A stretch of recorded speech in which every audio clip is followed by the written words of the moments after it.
Speech is one of our greatest gifts, but that raises the question, what do we do with it?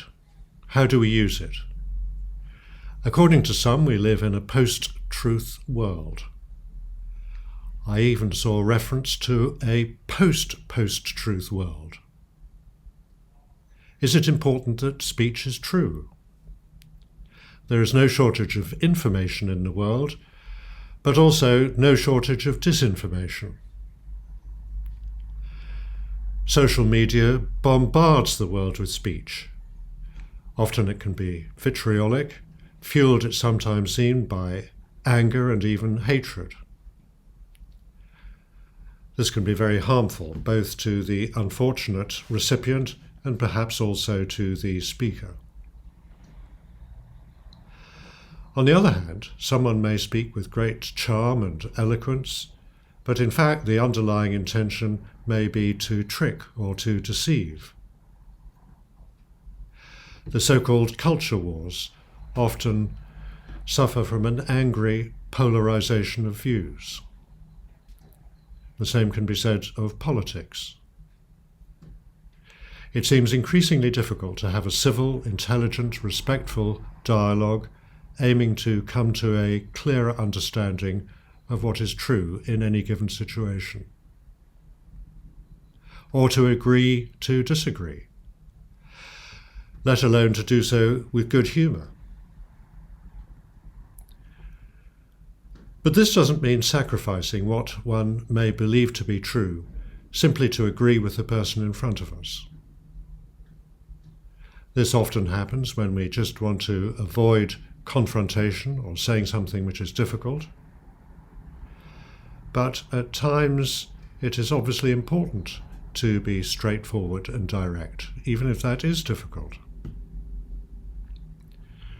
So how are we to use speech? Are there any principles which may guide us? There is a precept from the Vedic tradition of India. Speak truth pleasantly. Do not speak pleasant untruth. I think this is a great help, so let's consider it. The first part is to speak truth pleasantly. Sometimes it's necessary to address difficult situations in a very direct way.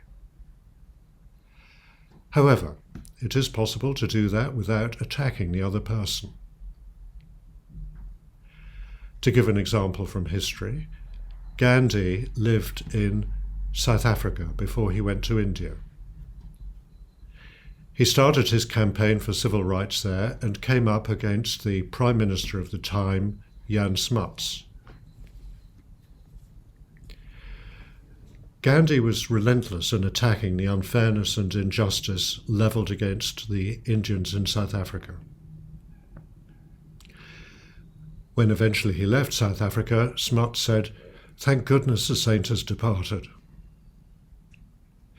But Gandhi always retained a good regard for Smuts as a person. He never let the argument descend to a personal level. Later, he went to India and continued in a similar fashion. Ultimately, he was successful. Smuts himself gives us an example. After the Boer War in the early 1900s, he came to England to meet the government of the day. It was a tense moment. There'd just been a war between the two countries. He spoke very directly and said, "We can either be your greatest friend or your most implacable foe. Which do you want?" The government chose friendship, and Smuts was true to his word. To speak truth pleasantly means not letting speech descend to the personal level, not letting it become a personal attack. Even if it is full and frank, as we say, a good level of respect can be retained. Gandhi and Smuts were great protagonists, but they also had great mutual regard. At one point, Gandhi made and gave Smuts a pair of sandals. Smuts received them, but said that Really, he was not fit to wear the sandals of such a great man as Gandhi. Sometimes we fudge the truth, hoping to avoid confrontation. This can go on for quite a long time, but eventually the pressure builds up from within.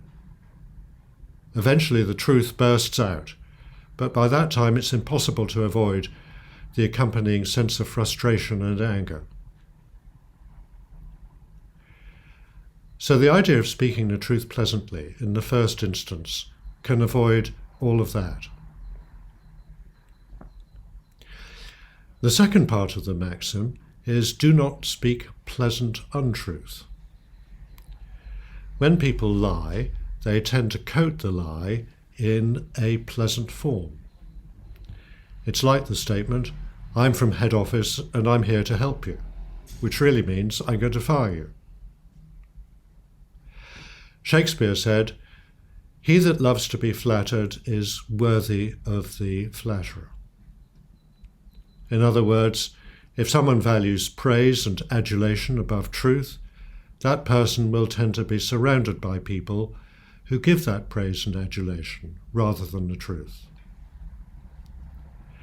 This is particularly relevant for someone in a position of power or responsibility.